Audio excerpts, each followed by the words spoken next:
Olá pessoal, estamos de volta aqui, bem-vindos à unidade número 5 e nessa unidade a gente vai dar continuidade aí e vamos finalizar também os crimes relacionados aí à dignidade sexual, né? Isso, os crimes contra a dignidade sexual. Então a gente falava sobre a parte da liberdade pessoal aí na unidade anterior, né? Liberdade sexual, melhor dizendo, e a partir de agora a gente vai falar sobre algumas outras situações, como por exemplo a previsão aí do 216B, não é isso? Crime esse que na era digital aí ganhou uma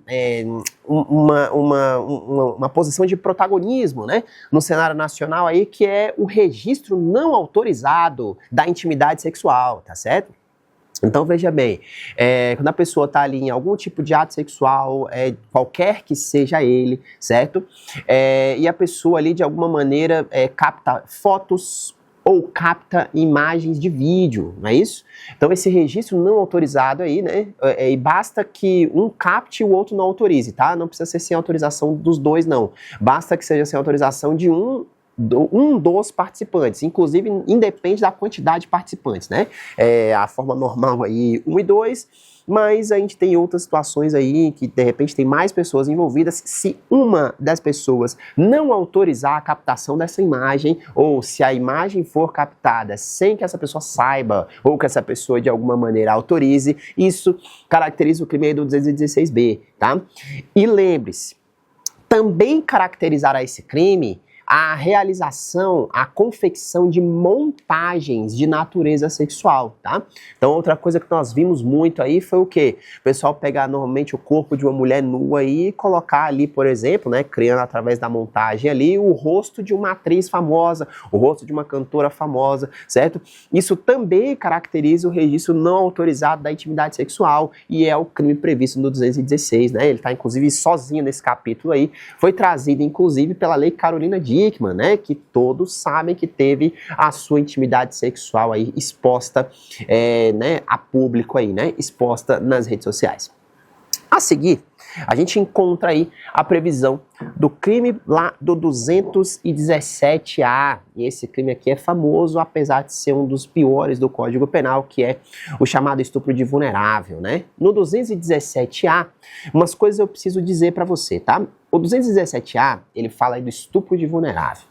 E aí, quando a gente fala de estupro de vulnerável ele quer dizer que o cidadão, ele tá ou cometendo de fato aí a conjunção carnal, né, ou conjunção anal, ou praticando qualquer tipo de ato libidinoso diverso da conjunção carnal contra a vítima, certo? Em regra, o menor de 14 anos. Entretanto, o parágrafo 1º do 217A, ele vai dizer pra gente que a vulnerabilidade não vem apenas do fato de ser menor de 14 anos. Ele vem também de qualquer outra situação em que a vítima não tem a capacidade de consentir ou de oferecer resistência. Logo, quando o cidadão, por exemplo, dá boa noite Cinderela aí para a vítima e se aproveita dela, quando o cidadão embriaga a vítima e se aproveita dela, quando o cidadão aí, ele de alguma maneira aproveita do estado de sono da vítima, quando a vítima está dormindo, né, e ele então se aproveita para passar a mão ou para eventualmente tentar alguma outra coisa mais abjeta, você vai perceber que eu tenho o crime de estupro de vulnerável caracterizado aí, né, quase que não sai. Mas aí, outra coisa que eu preciso te dizer também é o seguinte, o Superior Tribunal de Justiça, em outras palavras, antes de dizer do Superior Tribunal de Justiça, a gente fala aqui do estupro de vulnerável como um crime que tem violência presumida, tá? Lá no estupro que a gente falava na unidade anterior no 213, você vai perceber que ele só se consuma se houver violência ou grave ameaça. Aqui, tendo ou não tendo violência ou grave ameaça, a violência é presumida, exatamente porque a gente está se aproveitando do estado da vítima, certo? Mas o que eu preciso te dizer a mais? Eu preciso te dizer que quando a gente trata dessa questão do estupro de vulnerável, e a súmula 593 do STJ vai dizer uma coisa muito importante pra gente, olha só. E o STJ, inclusive, entendeu essa súmula e trouxe uma situação em que ele excetuou a própria súmula. Veja bem, quando eu tiver a vítima menor de 14 anos, ou quando eu tiver a vítima que de alguma maneira aí tenha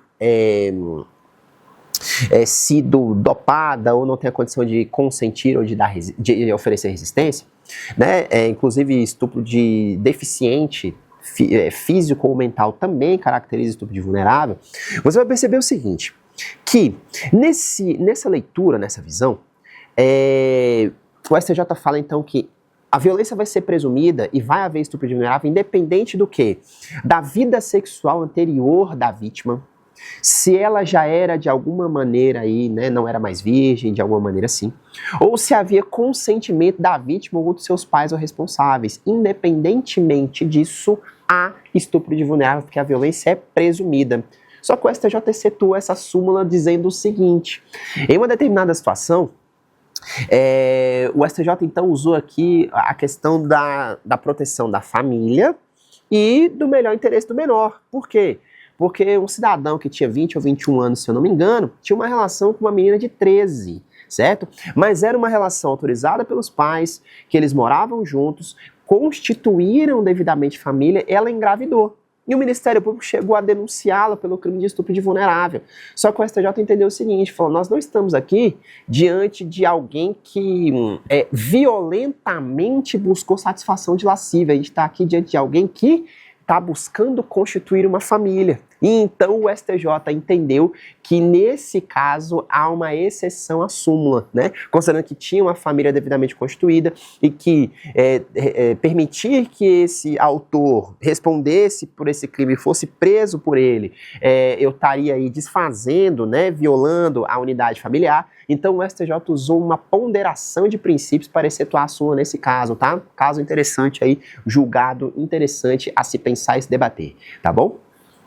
E seguindo por aí, a gente chega nos outros crimes aí que estão, né, no segmento do 217, como por exemplo o 218B, que é o favorecimento da prostituição ou de outra forma de exploração sexual de criança ou adolescente ou de vulnerável.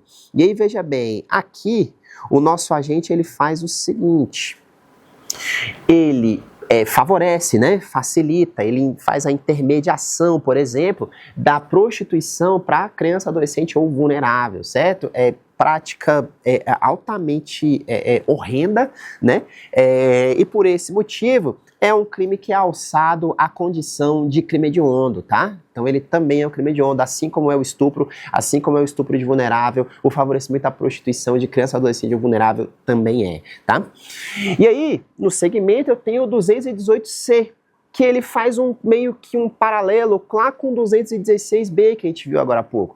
Lá no 216B é a captação da imagem, né, de intimidade sexual de alguém não autorizada ou a montagem dessa imagem. Aqui no 218B, que é 218C, melhor dizendo, ele vai dizer pra gente sobre a divulgação dessa imagem, certo? Então são dois crimes diferentes. Num, o autor pega e faz a captação não autorizada ali daquela intimidade sexual. No outro, você vai ver que ou o autor repassa para alguém e esse alguém repassa para alguém, ou o próprio autor repassa, divulga de alguma maneira. São dois crimes diferentes, tá? Captar a imagem da intimidade sexual sem autorização é crime. E divulgar a imagem captada da intimidade sexual não autorizada também é crime. Tá certo? Então são dois crimes aí, eles fazem meio que esse contraponto aí pra gente analisar, tá certo? E aí, na parte final aí dos crimes contra a dignidade sexual, importante a gente citar aí dois deles, né? Que são os crimes de casa de prostituição e o crime de rufianismo. No crime de casa de prostituição, você vai perceber o seguinte, que eu tenho alguém que tem um estabelecimento e ali ele mantém o que?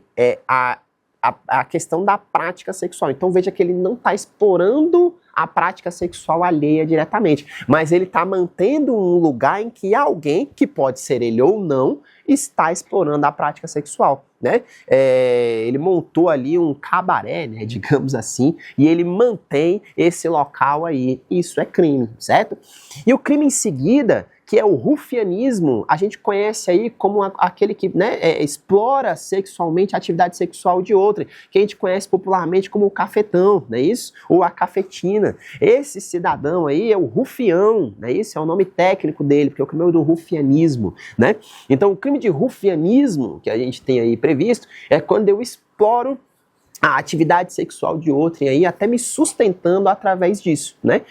Então, veja que eu estou falando de dois crimes diferentes, né? Da casa de prostituição, alguém tem o estabelecimento e ali mantém a situação. Podendo ele explorar essa atividade sexual ou não, ele só mantém a casa. Mas eu também tenho aquele que pode, não tem a casa, mas ele explora diretamente. Pode ser a mesma pessoa ou não. Por isso que eu tenho crimes, então, que são vistos e são lidos aí de forma autônoma, né? São vistos aí de forma separada. E aí, o que a gente verifica aqui, né, que também é importante para a gente aí, é a questão do famoso ato obsceno, né? O ato obsceno, ele inclusive muito comum aí em certas épocas do ano, tipo o carnaval. É quando eu pratico algum tipo de ato aí que leva para o lado sexual, digamos assim, mas ou o lado em que eu estou ferindo a moral, digamos assim. Então, por exemplo, fazer xixi em local público é ato obsceno, certo? Por que eu falei do carnaval? Porque é bem comum de se ver isso, né?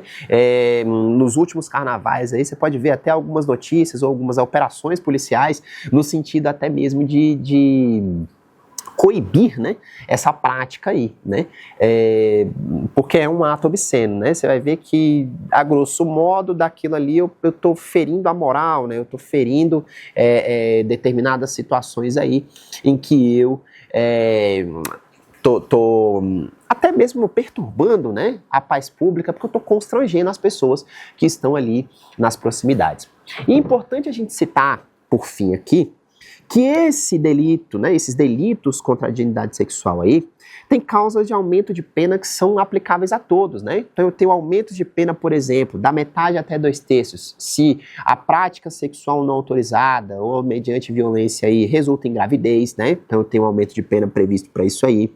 Eu tenho, por exemplo, aumento de 1/3 a 2/3 quando o agente transmite doença sexualmente transmissível, tá? Então imagina, a pessoa já foi, né, sofreu ali aquela violência de natureza sexual e ainda contrai uma doença sexualmente transmissível, né, para a coisa ficar ainda mais abjeta, para a coisa ficar pior ainda, né, e aí você vai perceber aí que, né, esse capítulo tem alterações aí desde 2024, aonde eu vou ter aí a questão de monitoramento eletrônico, tá, para condenados por crimes sexuais, não é isso? Então é uma questão que ainda está em implantação, é uma lei de 2024, que trouxe aí a situação do sistema eletrônico para, né, buscar aí evitar ou diminuir a frequência com que crimes dessa natureza tão hedionda sejam cometidos ou que se aumente, né, a ocorrência deles por ocasião do cotidiano aí, tá certo? Então, a gente encerra essa unidade por aqui e eu te espero para daqui a pouco nós estudarmos a nossa próxima última unidade, tá certo? Até já!